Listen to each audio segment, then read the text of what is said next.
Hey there, and welcome to this course on Cavatina, Stanley Myers from the Deer Hunter. This is a beautiful tune, and it's a very rewarding practice. In this video, what we're going to be doing is talking about, we're just going to be getting the lay of the land and talking about what we'll be doing going forward, how this course is organized, and also the things that you can expect, some challenges that you'll face, assuredly, while you are learning and practicing and polishing this piece. And let's jump right in. So to begin with, let's talk about how the course is organized. So for these first couple of videos, we'll be talking about some global concepts. So that means things that you'll keep in mind throughout the entire piece. Now, if you'd like to push pause on this and just jump right into learning the notes, well, then we'll get into each. I've split it up, this piece, into a number of different practice sections. And they're not the only way that you could break up the piece. You could break up the piece measure by measure. You could break it up note by note for that matter, but that would take a long time. There would be a lot of sections. But these are just the sections that we'll talk about, that we'll split it up into in this course. And so that's the way we'll go about it. And so I cannot give you the sheet music for this because it's under copyright and I don't have the license for it. However, you can get it.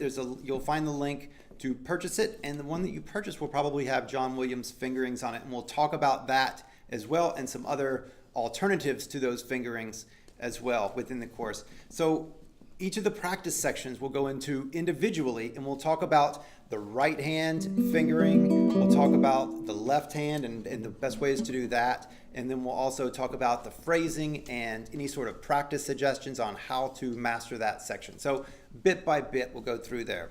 These first couple will be on, the first couple of videos that we'll have will be on things that you can keep in mind throughout the entire course. So that's how the course is organized. Now let's talk about the piece in general, the overview of this piece. So the way that this piece is written is that there is this melody on top. Dum dum da da dum da da dum da da dum. That's what we can whistle, right? And then under that, going on constantly, is this arpeggio pattern. Bum, bum, bum, bum, bum, bum. This is going on throughout the entire thing, right? And then this melody comes in on top of it. And then once in a while we have a little scale passage.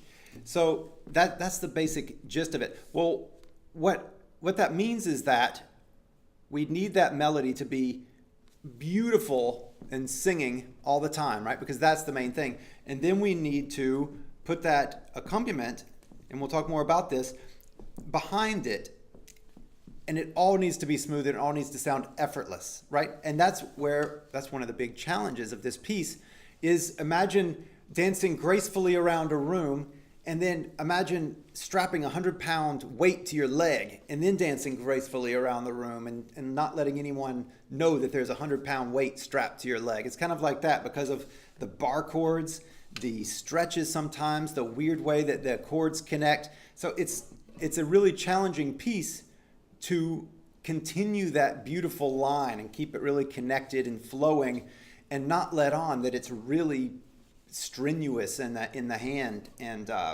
is full of bar chords and muscle techniques. So, or muscle challenges. So that's going to be one of the big challenges of the piece. Another challenge that you'll encounter probably is to just be learning the notes. So the notes are all over the place. They use the entire fretboard from 12th fret down all the way to the open strings. And so we're using the entire fretboard and we're moving around a lot. And so if you don't memorize the piece, it's going to be difficult to keep your eye on the music and also make these shifts. So I highly recommend that you, while you're learning the piece, memorize it. And you probably will anyway if you test yourself because of just getting it. So I would recommend, as you go, continue to test yourself on your memory.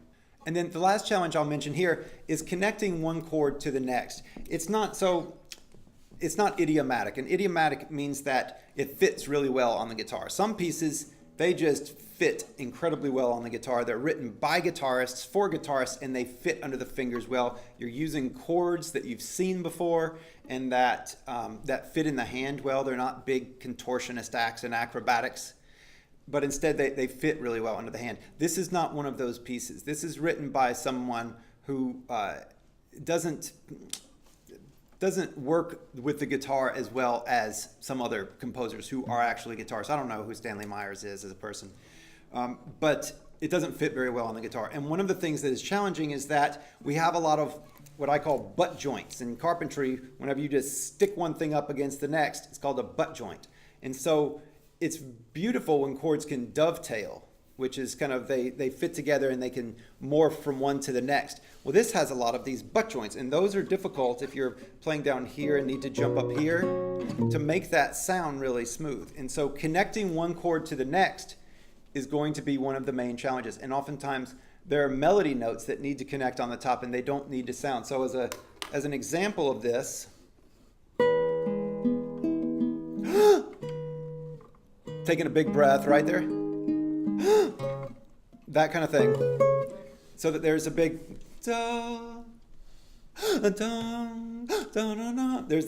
There's lift, and we don't want that. We want it just to be this beautiful singing line. And so then that's one of the things that as you polish the piece, so there's two challenges. One, just learning the notes to begin with. Two, polishing it so that we can musically connect it and it sounds graceful and flowing, right?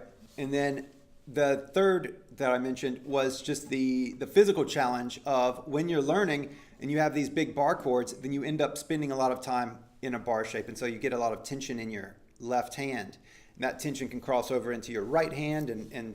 But even that aside, it can still be difficult to practice this for long periods of time because of the bar chords and how strenuous it is. So if you're still here, and if I haven't scared you off, and you're up for this challenge, you're willing to put in the blood, the sweat, and the tears to pull this beautiful song out, then it's exciting. It's a beautiful piece. It's so fun to practice and rewarding to play for people, but it does take a lot of work. So if you're up for it, let's get into this course. In the next video, we will be looking at some different things, some more global concepts, I call them, things that you can keep in mind throughout the entire piece so that whenever you are working with any particular spot in the piece, you can keep these phrasing ideas or technical ideas in mind.